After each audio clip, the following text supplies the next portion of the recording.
The year is 1251. In the heart of the Mongol Empire, the most powerful political entity on earth, a woman stands before the assembled khans and generals. She wears no armor. She carries no sword. She has never led an army into battle. Yet every man in this tent, hardened warriors who have conquered from Korea to the gates of Vienna, looks at her with something approaching reverence. Her name is Sorghaghtani Beki, and she is about to do something no woman in Mongol history has ever done. She is about to place her son on the throne of the largest empire the world has ever seen. But here is what makes her story truly extraordinary. This isn't just about one son. Over the next 2 decades, she will see 4 of her sons become emperors. One will rule the Mongol heartland, one will conquer China, one will rule Persia, one will control Central Asia. 4 sons, 4 emperors, 1 mother. And the most shocking part, she did it all without ever holding an official title. Yet historians who lived during her time called her the most capable woman in the world. They said she was wiser than any man at court. So who was this woman who shaped the destiny of half the known world? How did a widow with no formal power become the most influential person in the Mongol Empire? And what lessons did she teach her sons that would echo across continents for centuries? This is the story of Sorghaghtani Beki, the queen who ruled from the shadows and changed the course of human history. Around 1190, somewhere in the eastern steppes of what is now Mongolia, a girl is born to the Karaite people. Her name is Sorghaghtani. The Karaite are not Mongols. Not yet. They're one of dozens of tribes scattered across the Central Asian steppes. But they have something that sets them apart. They're Christian. Not the Christianity you might imagine, not Catholic or Orthodox, but Nestorian Christian, a branch that had spread east from Persia centuries earlier. Sorghaghtani grows up learning to read and write, unusual for a nomadic girl. She studies scripture, learns the rituals, absorbs the stories. But she also learns something more valuable. She learns to think strategically. The Karaite survive through alliances, through careful diplomacy, through knowing when to fight and when to submit. Sorghaghtani watches her father and uncles navigate this dangerous world. She learns that survival isn't about strength alone. It is about intelligence, about understanding people, about seeing 3 moves ahead. But in the 1190s, everything is changing. A new power is rising, led by a man who will become the most famous conqueror in history. His name is Temujin. The world will know him as Genghis Khan by 1206. Temujin has done the impossible. He has united the Mongol tribes, defeated rivals, and created a military machine unlike anything the world has ever seen. At a great assembly, he is proclaimed Genghis Khan, universal ruler. The Karaite made a fatal miscalculation. They tried to resist. Between 1203 and 1204, Genghis Khan crushes them. Their Khan is killed. Their people are absorbed into the growing Mongol Confederation. But Genghis Khan is not just a destroyer. He understands that empires are built through integration. The defeated Karaite become Mongol. Their warriors join his army. Their women marry into his family. And that is where Sorghaghtani's story truly begins. Genghis Khan has 4 sons. The youngest is Tolui. He is brilliant, charismatic, and absolutely loyal. Genghis Khan decides that Tolui needs a wife who is equally intelligent, equally capable. He chooses Sorghaghtani. The marriage happens around 1204, when Sorghaghtani is perhaps 14 or 15. She is elevated from a defeated people to the highest ranks of Mongol society. But this isn't a fairy tale. This is survival. Sorghaghtani enters a world of palace intrigue, competing wives, and ambitious princes. She is a Christian in a shamanist court. She is a Karaite in a Mongol empire. She is an outsider. So she does what she has always done. She watches. She learns. and she waits.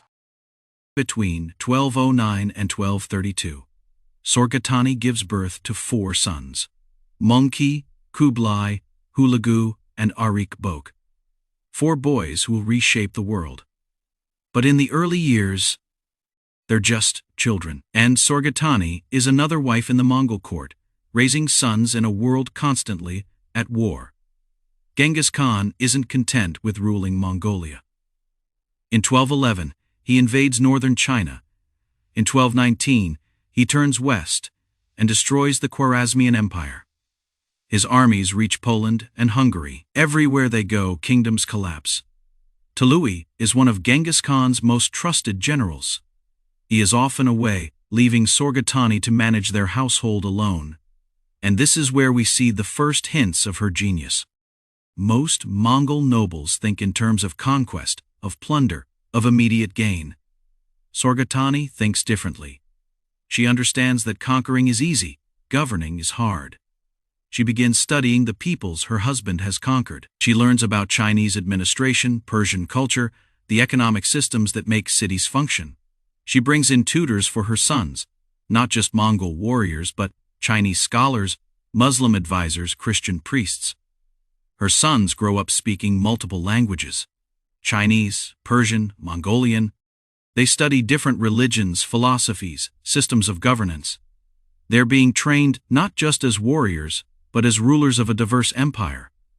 This is revolutionary. Most Mongol princes are raised to fight and conquer. Sorghaghtani is raising hers to govern and build. But then, in 1227, everything changes. Genghis Khan dies. Death creates a succession crisis. By Mongol law, the succession should be decided at a Kurultai, a grand assembly of nobility. Genghis Khan's eldest son, Jochi, is already dead. The second son, Chagatai, is passed over. The third son, Ogedei, is chosen as the new great Khan. And Tolui becomes regent, temporarily ruling, while Ogedei consolidates power. This is Sorghaghtani's introduction to the highest levels of Mongol politics. Her husband is effectively ruling the world's largest empire.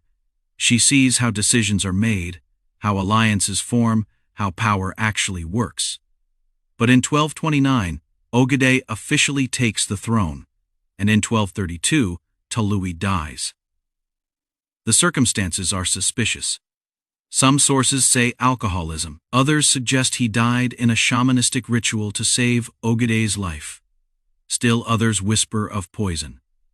What matters is this: at around age 40, Sorghaghtani is a widow, with 4 young sons, and no formal political power. By every expectation, she should fade into obscurity. She should remarry, probably to one of Ogedei's sons, but Sorghaghtani refuses. When Ogedei suggests remarriage, she declines politely but firmly.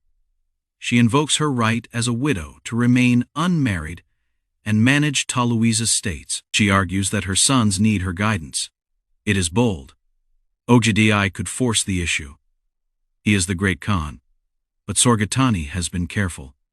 She has cultivated relationships with key people. She has demonstrated competence.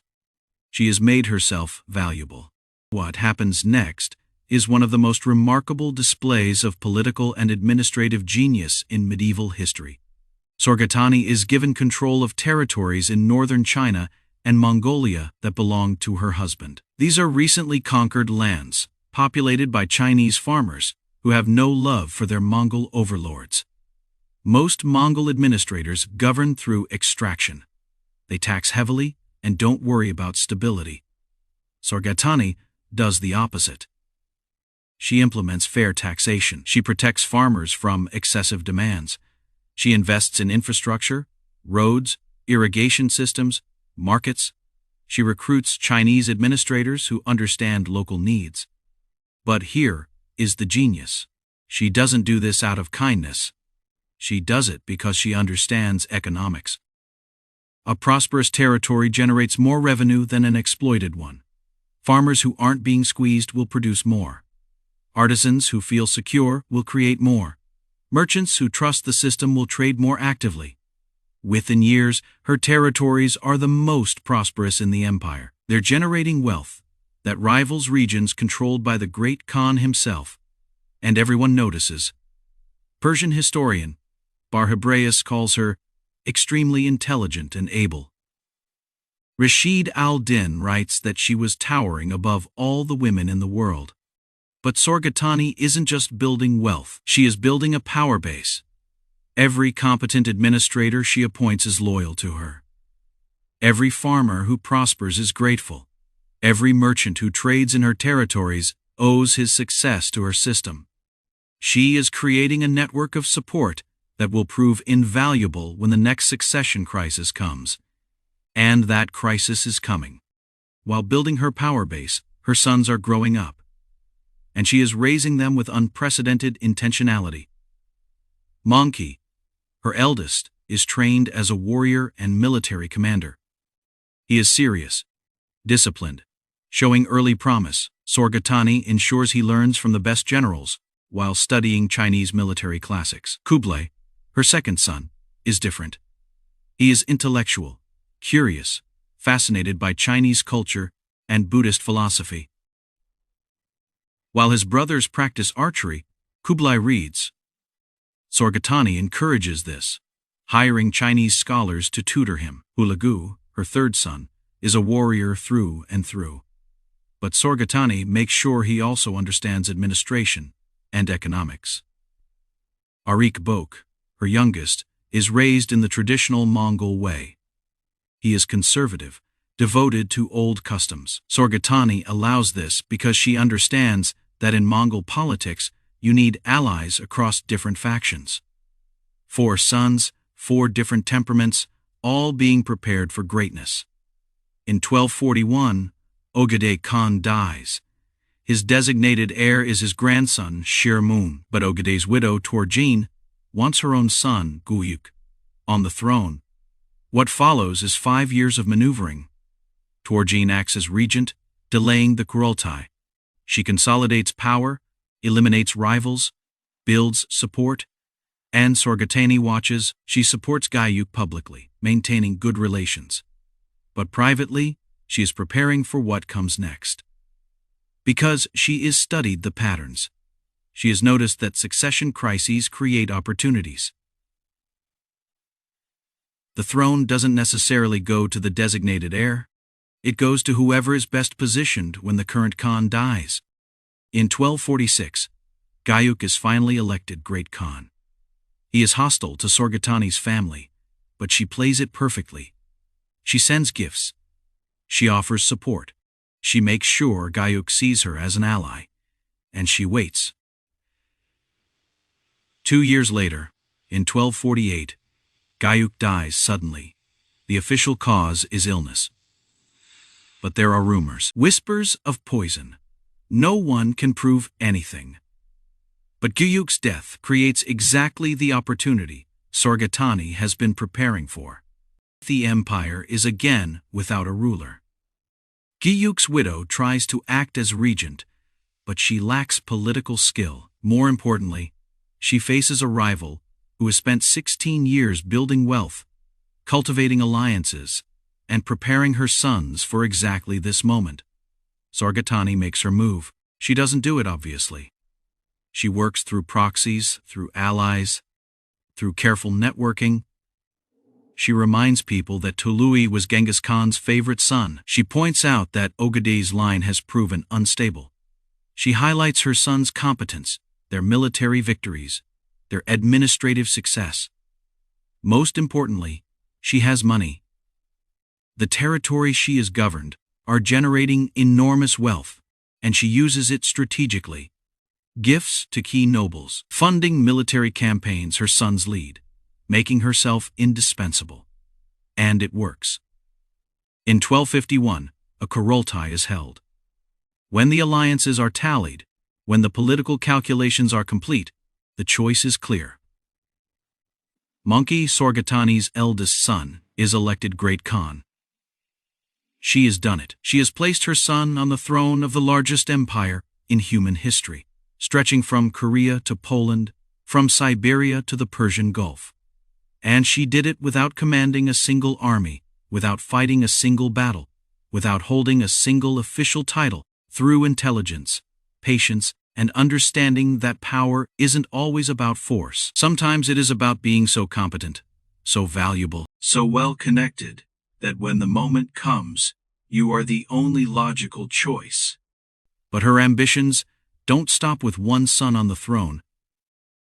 If you are still watching, hit that subscribe button because we're about to dive into the palace intrigue and power plays that would make Game of Thrones look tame. With Mongol as Great Khan, Sorghaghtani's position is secure, but she is thinking bigger. About legacy, about dynasty, about ensuring her family dominates for generations. Mongol immediately rewards his brothers. Kublai is given control of northern China and tasked with conquering the Song dynasty. Hulagu is sent west with a massive army to conquer Persia and expand into the Middle East. 3 of her 4 sons now control vast territories. They're rulers of what will effectively become separate khanates within the larger empire, and all of it traces back to their mother's planning. Sorghaghtani advises Mongol on governance. She helps coordinate Kublai and Hulagu's campaigns. She manages the logistics that keep armies in the field and territories functioning. Contemporary accounts describe her as Mongol's most trusted advisor. Persian historians note that important decisions were often made after she had been consulted. This is unprecedented. Mongol women had rights, but they didn't typically participate directly in imperial governance. Sorghaghtani is breaking new ground, and she is doing it so skillfully that no one quite realizes how much power she actually wields. But then, in 1252, less than a year after Mongol becomes Great Khan, Sorghaghtani dies. The exact cause is unknown. She is probably in her early 60s, old by medieval standards. Some sources suggest illness. Others provide no details. What we know is this: she dies knowing that she has accomplished something extraordinary. 3 of her sons control vast portions of the empire. The 4th manages the Mongol heartland. Her family is positioned to dominate for generations. She is one. But her influence doesn't end with her death. It amplifies. Because the lessons she taught her sons, the values she instilled, the systems she helped build, they don't die with her. They shape the empire for the next half-century. Mongol rules for 8 years. He is competent, just relatively moderate. He implements legal reforms, improves administration, expands through careful planning rather than reckless conquest.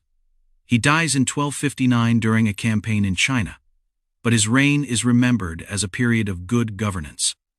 After Mongol's death, another succession crisis erupts. Kublai and Arik both claim the throne. Civil war breaks out. Kublai wins, becoming Great Khan in 1260. And that is when Sorghaghtani's true legacy becomes clear. Kublai Khan becomes one of the most famous rulers in history. He completes the conquest of China, establishing the Yuan dynasty. He builds a new capital at what is now Beijing. He promotes trade, art, scholarship. He welcomes Marco Polo to his court. But here is what is often overlooked. Kublai's approach to governance is exactly what his mother taught him. He rules China not as a foreign conqueror, but as a Chinese emperor. He adopts Chinese customs, promotes Chinese culture, integrates elites. He understands that you can't govern a sophisticated civilization through force alone. This is Sorghaghtani's lesson. Meanwhile, Hulagu is conquering the Middle East.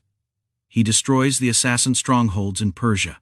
He sacks Baghdad in 1258, ending the Abbasid Caliphate. He establishes the Ilkhanate, a Mongol dynasty that will rule Persia for over a century. And like his brother, Hulagu governs not as a destroyer, but as a builder. He promotes religious tolerance. He supports arts and sciences. He builds observatories and libraries. He creates an administration that blends Mongol efficiency with Persian sophistication. Again, this is Sorghaghtani's influence. 4 sons, 4 emperors. 4 empires built on one woman's lessons. So why don't we know her name? Why isn't Sorghaghtani as famous as Genghis Khan or Kublai Khan? First, She never held an official title. She was just a widow managing estates. The fact that she wielded enormous informal power didn't show up in official chronicles the same way military conquests did. Second, she worked behind the scenes. Her genius was in subtle maneuvering, in building alliances, in shaping decisions without obviously making them. This kind of influence is harder for historians to document. Third, she was a woman in a field dominated by male historians, writing for male audiences who often didn't think women's contributions were worth recording in detail. Fourth, her sons overshadowed her. Kublai Khan became so famous that his mother's role was forgotten. And finally, historical narratives about the Mongol Empire have been shaped by centuries of bias. European sources portrayed the Mongols as barbaric destroyers. Chinese sources focused on military and political history, the subtle arts of governance, of economic management, of political alliance. Building weren't seen as worthy of extended treatment, so Sorghaghtani faded from memory. She became a footnote, acknowledged by scholars but unknown to the public. But the evidence of her impact is undeniable. Let's be clear about what Sorghaghtani actually accomplished. She took a defeated people and integrated them into the ruling elite. She survived as a widow in a system that pressured widows to remarry or disappear. She governed territories so effectively that they became models for other administrators. She raised 4 sons who each ruled vast empires. She placed her eldest on the throne through political maneuvering that rivals anything in Machiavelli. She shaped governance policies across 3 major empires. She did all of this without commanding an army or holding a title. This is one of the most remarkable political careers in medieval history. Male or female, Bar Hebraeus, writing in the 13th century, said that if she had been a man, she would have been considered the greatest ruler of her age. Rashid al-Din devoted more space to praising her virtues than he did to most male rulers. But somehow we've forgotten her. We remember the conquerors, but we forget the woman who raised them, guided them, taught them how to govern. So what can we learn from her story? First, power doesn't always look like power. Sorghaghtani never wore a crown, never led an army, never signed a treaty, but she shaped half the world. Real power often lies in influence, in relationships, in being so valuable that people can't make decisions without you. Second, intelligence beats strength. The Mongol Empire was built on military conquest, but sustained by administration. Sorghaghtani understood that you can conquer with swords, but you govern with systems. Her sons succeeded because they were good administrators, and they were good administrators because their mother taught them to be. Third, patience is a weapon. Sorghaghtani spent 16 years as a widow before her son became great Khan. 16 years of careful planning, building alliances, accumulating resources. She didn't rush. She waited for the right moment, and when it came, she was ready. Fourth, invest in education. Sorghaghtani spent enormous resources hiring the best tutors, exposing her sons to different cultures and ideas. This investment paid off in ways that purely military training never could have. Her sons didn't just conquer, they governed. They built institutions that lasted centuries. Fifth, economic power is political power. By governing fairly and investing in infrastructure, she created an economic base that gave her political leverage. Money used wisely can buy influence that armies can't capture. And finally, representation matters. For centuries, women have been written out of history, not because they weren't there, not because they didn't accomplish great things, but because historians didn't think their accomplishments were worth recording. Sorghaghtani's story reminds us that power and influence have always been more diverse than our history books suggest.